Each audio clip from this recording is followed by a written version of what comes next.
Hello everyone, welcome back to my YouTube channel. If you're meeting me for the first time, hello and welcome. My name is Ayanate Njoku. I'm a certified family life, parent and preteen and teen coach. I help parents become intentional in their parenting journey, sharing daily tips from my expertise, from my experience, books I've authored, and coaching sessions for both your preteens and your teens. Outside of social media, I work with vulnerable children, helping them build their self-esteem, helping them get the skills that they need to function in today's world. I offer coaching sessions, I offer group sessions. Follow me on all my social media platforms, and let's get right into today's video. So today we're going to be talking about, or answering the question, why do teenagers engage in risky behaviors, and how should I talk to my teenager, about risky behaviors, risky trends, and just taking risks that sometimes could harm them for life. If you've been on the news, on my Instagram, I posted a video of how in the past few months we've heard of how boys and girls too, but boys was somehow on the rise, of how boys are engaged in all sorts of risky behaviors that has already cost some of them a lifetime. The Dubai guy, he's gone 1 year in prison. Another 14-year-old boy that was killed on the bus, from joining gangs. Another little boy that went for a sleepover with his friends, and his friends ganged up and poured water down on him. Then another boy, that a girl stabbed. So these incidents have been on the news, and we've just seen how teenagers engage in risky behaviors that they see maybe online or they discuss. So someone is saying, how do I talk to my child about these risky behaviors? That is what I'm going to be addressing in this video. Please don't forget to subscribe, like, share, and drop me a comment. And yeah, let's get into it.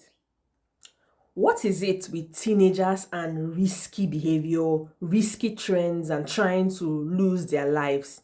Let's unpack this for a few minutes, and then I'll tell you the best way to talk to your preteens and teens, especially teenagers, about risk-taking or risky behaviors. And the thing with these risky behaviors or trends is that they can be scarred for life, through a joke, through a trend, or just being mischievous. And one of the things that I do when I work with teenagers, I like to introspect. So I was once a teenager, and you were also a teenager. I would like to hear from you about the kind of risky behaviors you engaged in and what made you do that. Just for a few minutes or a few seconds, just think back. I will start again with the teenage brain, and all that happens as they get to puberty. I think this is the cause, there's nothing else, and I'll explain that in another video. I was once a teenager, and I can tell you for sure that people I know engage in these risky behaviors, and if you had asked them at that age why, they'll tell you just for fun, or they don't know, like our teenagers answer us now when we ask them why they do the things that they do. So for someone like me, I was an introverted child, so you won't see me engaging in such behaviors. Maybe it was fear, maybe what they told me from home, maybe it was just gentleness, or maybe I was just being a girly girl. And another thing too was not being exposed, to, or being in a place where these behaviors were exhibited. I'm sure these things that I've listed above would have helped me. The friends around me too were not wild, so like I said, it helped me. So from what I've shared, it's important to note three things. Your home, the people around them, and the environment, so these three things, what they've been taught at home, their friends, and the environment where they find themselves. I made a video about one of the most important parenting tip for raising preteens and teens. I'm going to link it here. And that thing, one of the most important things, is knowing their friends. I'll link the video here so you can go and watch. and it links to the other things, the environment where they find themselves. Remember, at this age, I always say it, they don't listen to you so much.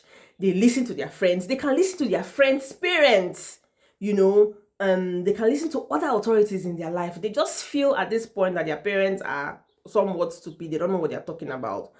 So we must have an edge, either in the earlier years, like the preteen years, or a good relationship with them now. All this shouting doesn't work with teenagers. Like I said, the world is ready to welcome them. So you have to make your home a place of peace. And I've made several videos about this. You need to be wise when you're working with teenagers. Like I've said several times, I've seen lots of videos this month about young boys engaging in risky behaviors. I just watched one that a boy went for a sleepover in his friend's house, and the friends ganged up and poured water on him. I don't know what kind of play is that. I don't know what kind of joke is that. You all know my stance about sleepovers. I've made a video about it. This is the video. I'm going to link it up. So someone will ask, how do I talk to my teenager about risky behavior? What's the best way to talk about risk-taking, risky behaviors? Well, let's start with how not to talk to teens about taking risk or risky behaviors. And I think it's focusing on what's going to happen if they get caught or get into trouble. So for example, we're talking to our teenagers and saying, I don't want to catch you taking alcohol. If I catch you taking alcohol, you'll be grounded for 3 months. This and this and this will happen to you. And then some teenagers will hear that and say, okay, don't get caught. So it's okay to do it, but I don't want to get caught. This is not what we want them focusing on. We should focus on safety. That's why we make rules for teenagers, to help them stay safe, because I cannot tell you, I will just attribute it to the brain and all that goes into as they grow up. And then we say something like, here is what we don't want you, or why we don't want you taking alcohol. It's really hard on your developing brain. It's not good for your brain. Yes, it's illegal to drink, and drive, but more than that, it raises a chance of, a dangerous accident, so hurt. So focusing on safety is better. Focusing on health, and the reason for this safety goes with them everywhere they go. I hope you understand this. We're not with our teenagers all the time. We don't go where they go. We don't go with them to school, so it's important that we're not focusing on whether they get caught. We're focusing on whether you might get hurt. I hope this video has helped you. Please do like, follow, share, drop me a comment. When you were a teenager, did you engage in risky behaviors? And if you did, why did you do that? It's a very good place for us to start, So when we know why we did that as parents now, it will be easy for us to empathize with our teenagers. It will be easy for us to have discussions with them, and yeah, I'll see you in my next one. Peace.